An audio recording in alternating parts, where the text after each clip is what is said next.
दोस्तों 12th का chapter 2 not for profit concern, इसको मैं एनपीओ बोलता हूँ। यहाँ आप लोग नॉन ट्रेडिंग ऑर्गेनाइजेशन सुना होगा शब्द आपने। उसका क्वेश्चन नंबर 5 पेज नंबर 79। अब इसने बोला है इनकम एक्सपेंडिचर बनाने के लिए बहुत सारे बच्चे बेचारे इनकम एक्सपेंडिचर बना लेते हैं। गलत जवाब, बनाना उल्टा है बेटा। तो बोलने में है इनकम एक्सपेंडिचर, और जब बनाने जाओगे तो उल्टा बनता है एक्सपेंडिचर इनकम। क्यों? क्योंकि ये प्रॉफिट लॉस जैसा ही है। प्रॉफिट लॉस बोले तो पीएलडी प्रॉफिट लॉस का डेबिट, और पीएलसी प्रॉफिट लॉस का क्रेडिट। और ये भी याद नहीं आ रहा आपको तो सिंपल भाषा में rule nominal account. Line number 5 expenses and losses, line number 6 income and gains. अब जिनको नहीं पता ये लाइन नंबर कहाँ से आई, तो मेरा फर्स्ट वीडियो देखो, जीरो टू हीरो वाला है, बेसिक अकाउंट के लिए। उसमें आपको समझ जाएगा लाइन नंबर कहाँ से आई। हाँ, चलिए शुरू करें। अब आपके सामने रिसिप्शन पेमेंट दी हुई है, फिर आप बोलोगे सर ट्रायल बैलेंस कहाँ चला गया। बेटा ये नॉन ट्रेडिंग ऑर्गेनाइजेशन है, संस्थाएं है। संस्था का ना ही कस्टमर होता है, ना ही सप्लायर होता है, ना ही रेटर ना ही क्रेडिटर, मतलब तो वो लोग तो है ही नहीं, तो ट्रायल बैलेंस की जरूरत नहीं पड़ती। तो ये लोग जेई मारते, लेजर मारते, बट ट्रायल बैलेंस नहीं बनाते, क्योंकि इनके पास पैसा आता और पैसा जाता। पैसा आया तो रिसिप्ट, पैसा गया तो पेमेंट। सिंपल भाषा में लक्ष्मी आई लक्ष्मी गई। लेकिन अगर मैं बोलूं कि इसका नाम भले ही रिसेप्शन पेमेंट अकाउंट है, पर एक्चुअल में ये कुछ नहीं है बेटा, कैश अकाउंट या कैश बुक है, तो आपको इजी लगेगा। क्यों? कैश अकाउंट भी सेम होता है दिखने में, आया पैसा गया पैसा, ठीक है। तो एक और चीज मैंने बता दी आपको कि reception payment account also known as cash account या कैश बुक, ये आपको थोड़ा सा हेल्प कर देगा। अब एक और जुगाड़ लगाते हैं अपन, जिससे हमने फाइनल अकाउंट के अंदर जुगाड़ लगाया था। अब बैलेंस शीट तो उसने बोली नहीं है, बट फिर भी मैं आपको बता दूं, एक मेरा कंसेप्ट है कि रिसिप्ट के आइटम जाएंगे या तो इनकम। क्यों सर इनकम क्यों? क्योंकि पैसा मिल रहा है तो वो आपकी क्या होती है, इनकम होती है, संस्था की इनकम होती है। और ज्यादा पैसा मिल रहा है, डोनेशन या कोई बड़ी चीज, तो उसको बोलते हैं लाइबिलिटी। अब आप बोलो सर पैसा मिला तो असेट्स बोल रहे हो, उसको आप लाइबिलिटी क्यों बोल रहे हो? बेटा वो पैसा मिला है किसी स्पेशल पर्पज के लिए। फॉर एग्जाम्पल आपकी ट्रस्ट है, मैंने आपको 10 लाख रुपए दिए बिल्डिंग बनाने के लिए, जब तक बिल्डिंग बनती नहीं तब तक वो आपके लिए क्या रहेगा, लाइबिलिटी, क्योंकि वो पैसा ट्रस्ट का है पर दिया मैंने है। ओके, तो डेबिट के आइटम या तो इनकम या तो लाइबिलिटी, और क्रेडिट के आइटम या तो एक्सपेंडिचर या तो असेट्स। सर कैसे? भाई आपने रेंट दिया तो रेंट गया, खर्चा है। पर आपने कोई प्रॉपर्टी ले ली, फॉर एग्जाम्पल यहाँ पर तो कुछ दिया नहीं है वैसे, ये दिया एफडी।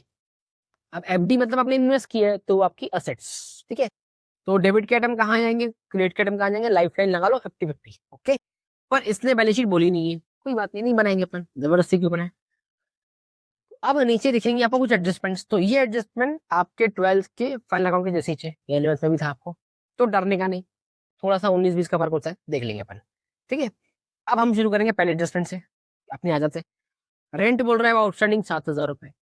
पर एक बात और, एनपीओ में एक और चीज होती है कि साल होते हैं 3-3 साल। तो सबसे पहले एक चीज लिख लो कि ये 31 मार्च 20 है। अगर 31 मार्च 20 है मतलब ये शुरू कब होगा, 19 में, तो ये आपका करंट ईयर क्या हुआ बेटा, 19-20। मैं ये क्यों बता रहा हूँ, इसको स्टार कर दो और हमेशा लिखा करो। एनपीओ में ऊपर ये लिखना कंपलसरी है।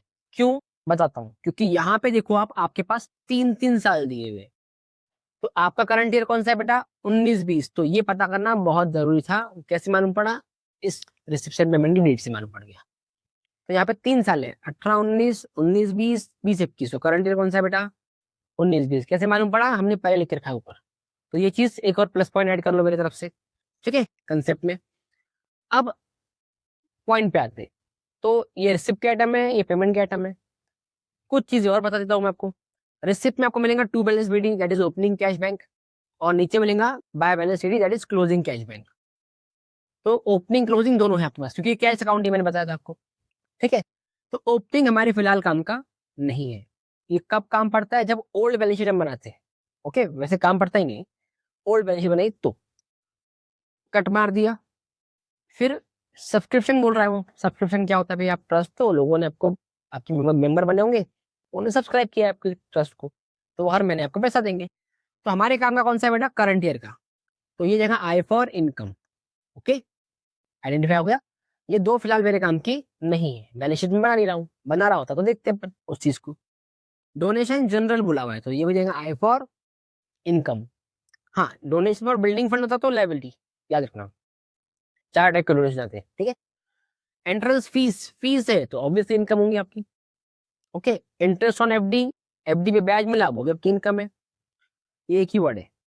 पिकनिक रिसिप्ट, ये भी आपकी इनकम है। तो असेट यहाँ पे लाइबिलिटी का आइटम एक भी आया नहीं, ठीक है, अच्छी बात है।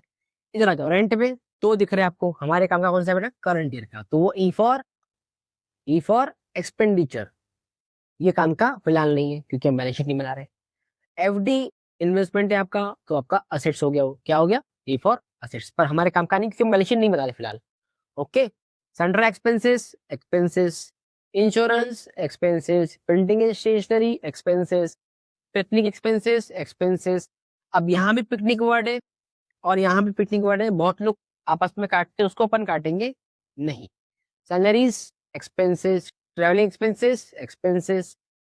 एडवर्टीजमेंट 18-19 का है, मेरे काम का नहीं है क्योंकि मैं करंट ईयर का इनकम एक्सपेंस बना रहा हूँ। ओके, तो अपन ने काट दिया उसको।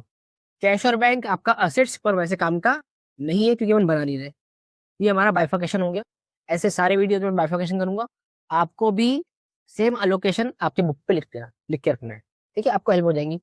अब 4 एडजस्टमेंट है, तो अपन स्टेप बाय स्टेप एडजस्टमेंट ले लेंगे। तो सबसे पहले रेंट बोल रहा है वो आउटस्टैंडिंग 7,000 रुपए, कहाँ जाएगा, लाइबिलिटी में जाएगा, और रेंट में प्लस होगा, तो रेंट कहाँ पे होता है बेटा, एक्सपेंडिचर में होता है, पर लाइबिलिटी तो हम बना दे रहे, तो छोड़ दो, दूसरा एफडी दे देंगे अपन।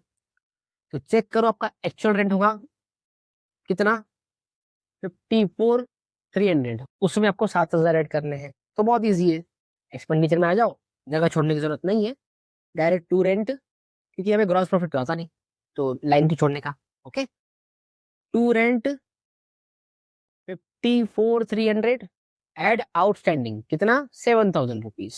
ओके, टोटल बाहर ले लो, कितनी आती है बेटा, 61,300 रुपीज। ये हमारी कौन सी एडजस्टमेंट थी, पहली वाली। ओके, इसको लिखो एड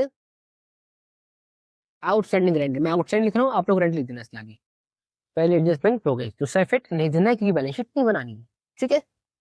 नेक्स्ट, अगली एडजस्टमेंट देखो, 60% entrance fee should be capitalize. Sir आपने तो बोला एंट्रेंस फी इनकम है, तो कोई बात नहीं, अब वो इनकम हो रहा है, लाइबिलिटी तो हो गई, क्यों, क्योंकि एडजस्टमेंट नंबर 2 बोल रही है। हम भी क्या करें, हम तो इनकम मानते थे, पर मीटिंग हुई उसमें बाइफर्केशन कर दिया उन्होंने, 15,000 का 60% नहीं करो, तो आ जाओ सबसे पहले इनकम में, लिखो बाय एंट्रेंस फी 15,000 रुपए, 60% होगा आपका 9,000 रुपए। ओके, 15 माइनस 9, बाहर कितना आएगा बेटा आपका, 6,000 रुपए। कोई डाउट, अब इसको नाम क्या दे, बाय एंट्रेंस फीस, और लेस क्या होगा बेटा, लेस करो 60% कैपिटलाइज, क्या लिखोगे, कैपिटलाइज पूरा वर्ड लिखना। ओके, एडजस्टमेंट नंबर 2, दूसरा इफेक्ट बैलेंस शीट में जाएगा पर अपन बनाने वाले नहीं है क्योंकि उसने बोला नहीं है। Next, outstanding subscription for current year 20,000 रुपए, पर सर सब्सक्रिप्शन तो 3-3 दिए हुए यहाँ पे, कौन सा ले, मैंने आपको बताया हम करंट ईयर की अकाउंटिंग करें तो हम करंट ईयर लेंगे, तो 20,000 किसमें ऐड होंगे बेटा, 1 लाख में, तो आ जाओ चुपचाप इनकम में, एक लाइन छोड़ दो, 1 लाख प्लस 20,000 रुपए। प्लस क्यों हुआ, क्योंकि आउटस्टैंडिंग हमेशा क्या होता है बेटा, प्लस, चाहे वो खर्चा हो या इनकम हो, तो ये इनकम थी, 1,20,000 आपका बाहर आ गया, बहुत बढ़िया। इसको नाम क्या दे, बाय सब्सक्रिप्शन। ओके, सर बाकी दोनों वाले छोड़ दो, एड आउटस्टैंडिंग सब्सक्रिप्शन, या फिर सब्सक्रिप्शन रिसीवेबल लिख सकते हैं आप उसको। ओके, ऐड हो गया। एडजस्टमेंट नंबर क्या थी सर हमारी, 3 थी, दूसरा इफेक्ट नहीं देना है, बैलेंस शीट में जाता है वैसे इसका इफेक्ट छोड़ दो। नेक्स्ट, लास्ट एडजस्टमेंट क्या है, प्रीपेड इंश्योरेंस 1,000 रुपए। सर इंश्योरेंस कितना है, देखते, ये रहा आपका, इधर आएगा इंश्योरेंस, बराबर है, ये रहा इंश्योरेंस आपका 12,000, एक माइनस करना है, तो आ जाओ एक्सपेंडिचर में, लिखो 12 माइनस 1, बाहर कितना आया, 11,000 रुपए। माइनस क्यों हुआ, क्योंकि प्रीपेड करंट ईयर में अपने एक्स्ट्रा खर्चा कर रहे हो, तो माइनस होता है। Okay, to insurance less prepaid लिखो या एडवांस लिखो, कोई दिक्कत नहीं है, प्रीपेड इंश्योरेंस लिखते हैं आप लोग। ओके, एडजस्टमेंट नंबर 4, हमारी चारों एडजस्टमेंट हो गई, दूसरा इफेक्ट नहीं दिया क्योंकि दूसरे इफेक्ट बैलेंस शीट में जा रहे हैं सबके। तो चेक कर लो आप, चारों एडजस्टमेंट को दिख रही है यहाँ पे। अब सर क्या करेंगे आप, उठाओ आइटम और फेंको। कैश बैंक काम का नहीं है, छोड़ दो। बैलेंस शीट बनाते तो भी काम का नहीं होता, क्योंकि ये लगता है ओल्ड बैलेंस शीट के लिए, न्यू बैलेंस शीट में काम पड़ता नहीं। क्यों नहीं पड़ता, इस पर अपन बाद बात कर लेंगे। ये दोनों काम के नहीं है क्योंकि हम बैलेंस शीट नहीं बना रहे। डोनेशन इनकम 25,000 रुपए, आ जाओ इनकम में। जनरल ऐसे यहाँ पे आ रहा है, स्पेशल होता तो कहाँ जाता बेटा, लाइब्रेरी जाता। ओके, वीडियो को स्पीड बढ़ा के कम करके आप देख लो जैसा करना है। 15,000 बराबर है, देख लीजिए बेटा। डोनेशन 25,000 रुपए है, हमने लिखा था इनकम। क्यों सर, क्योंकि जनरल है। तो आ जाओ इनकम में, यहाँ लिखो बाय डोनेशन। जनरल लिखो ना लिखो कोई फर्क नहीं पड़ता, डायरेक्ट 25,000 बाहर, विदाउट नहीं। नेक्स्ट, एंट्रेंस फी हमारा हो गया, उस पर एडजस्टमेंट थी। ओके, इंटरेस्ट ऑन एफडी कितना है, 4,800। Interest on fix deposit income है आपकी, तो जगह तो अपनी अच्छी खासी है। Okay, bye interest on FD, आप लोग फुल फॉर्म लिखा है बेटा, कितना है बेटा, 4,800 रुपए। ओके, नेक्स्ट, पिकनिक रिसिप्ट, बहुतों ने इसको मिक्स किया हुआ है आपस में एक्सपेंसेस के साथ, अपन इसको अलग रखेंगे। इनकम 20,000 रुपए, मतलब पिकनिक पे गए होंगे, बच्चों से पैसे लिए होंगे। ओके, एक्चुअली ये संस्था है कोई तो भी, विनम उसका अकाउंटिंग है।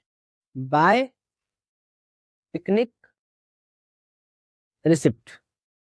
ओके, डेबिट क्या हो गया, रेंट हमारा हो चुका था क्योंकि इसमें एडजस्टमेंट थी। ओके, ये रेंट हमारे काम का नहीं है। एफडी एसेट हमारे काम की नहीं है। सनड्राई एक्सपेंसेस 8,000 रुपए, एक्सपेंडिचर में नाम ही लिखा है उसका। ओके, अमाउंट लिख लो पहले ताकि गड़बड़ ना हो। ठीक है, टू सनड्राई एक्सपेंसेस मतलब चिल्लर खर्चा आपका, डन। नेक्स्ट, आपका इंश्योरेंस हो गया था, उस पर एडजस्टमेंट थी। ठीक है, प्रिंटिंग एंड स्टेशनरी 6,000 रुपए, आज एक्सपेंडिचर में 6,000 रुपए प्रिंटिंग एंड स्टेशनरी। ओके, मैं शॉर्टकट पीएस लिख रहा हूँ, अब तो मत जाना। डन। नेक्स्ट, आपका पिकनिक एक्सपेंसेस 18,000 रुपए, आ जाओ। टू पिकनिक एक्सपेंसेस कितना बेटा, 18,000 रुपए। बहुत लोग 20 - 18 करेंगे वो रिसिप्ट और इसको आपस में, पर अपन ने वैसा नहीं किया, टाइम बचता उससे। ठीक है, नेक्स्ट, आपका सैलरीज 20,000 रुपए कहाँ पाएंगे बेटा, पीएलडी में आएगा। ओके, मतलब सॉरी एक्सपेंडिचर में, तो आदत पड़ चुकी है पीएलडी बोलने की। टू सैलरीज कितना, 20,000 रुपीज। डन। नेक्स्ट, आपको लग रहा है फाइनल अकाउंट नहीं कर रहे अपन क्योंकि वैसे दिख रहा नहीं। ट्रैवलिंग ट्रैवलिंग एक्सपेंसेस 13,000 आ जाओ, यहाँ डाल दो, एडजस्ट करो जगह भी कम बस। टू ट्रैवलिंग एक्सपेंसेस 13,000 रुपए, मैं अमाउंट पहले क्यों लिखता हूँ ताकि भूल ना जाऊँ। ओके, विदाउट नहीं। ठीक है, नेक्स्ट, आपका ये तो काम का नहीं है क्योंकि लास्ट ईयर का एडवर्टाइजमेंट है। कैश बैंक हमारे काम का नहीं है क्योंकि हम बैलेंस शीट नहीं बना रहे। तो अल्टीमेटली हमारा पूरा टॉपिक तो हो चुका है। अब क्या करना है सर, बैलेंस निकालो, नेट प्रॉफिट निकालो। गलत जवाब, नेट प्रॉफिट आता है आपका फाइनल अकाउंट में, ये फाइनल अकाउंट नहीं है, एनपीओ है। तो यहाँ पे क्या आएगा, यहाँ पे नेट प्रॉफिट को बोला जाता है सरप्लस, स्टार प्लस नहीं, टू सरप्लस। और अगर लॉस आया तो उसको बोलते हैं डेफिसिट्स। इसका एक और नाम है excess of income over expenditure, मतलब आपकी इनकम ज्यादा है और खर्चे कम है, तो पूरा सेंटेंस है उसका excess of income over expenditure. तो अपन ने शॉर्टकट सिंबल बना दिया उसका। तो सरप्लस मतलब नेट प्रॉफिट। ओके, टेक्निक आपको मैं सिखा चुका हूँ, टोटलिंग मार लेते, आप लोग एक बार क्रॉस चेक कर लेना। ठीक है, और मैं बोलता हूँ वीडियो देखते देखते लिखा भी करो, क्योंकि सिर्फ पढ़ने से नहीं होता, लिखना भी पड़ता है चीजों को। दोस्तों इसका टोटल आएगा, आप लोग चेक कर लेना, 175,800। इसी को यहाँ लेके आ जाओ, 175,800। आपको करना क्या बेटा, इसमें से आपको ये सारे अमाउंट्स माइनस करने यहाँ तक के, याद रखना। तो इसका आप टोटलिंग कर लो अपने हिसाब से और माइनस कर लो, तो इसका टोटलिंग करना और ये 75,800 से माइनस करना, आपका आएगा 38,500 रुपये।